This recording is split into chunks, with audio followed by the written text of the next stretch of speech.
Celebrating an event which took place nearly 200 years ago. The sights and sounds of a minstrel group, a cultural phenomenon in itself steeped in the slave history of the city. Many Cape Townians are descendants of the early people brought to the Cape for the specific purpose of enforced labour.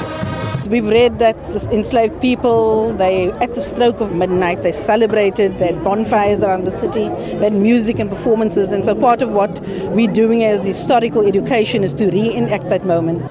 The first slaves arrived in the 1600s, a few years after the establishment of the Cape as a Dutch settlement.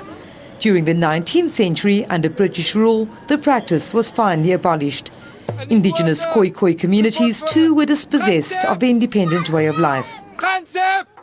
It's about how our identity was constructed to repress us. So I feel it's important to acknowledge our history and the way identity, particularly the identity of a slave, was used to repress many of the people that constitute our incredible country. Reclaiming the city, I think it's not only the history of enslavement, but also of freedom and also engaging the city as contemporary South Africa.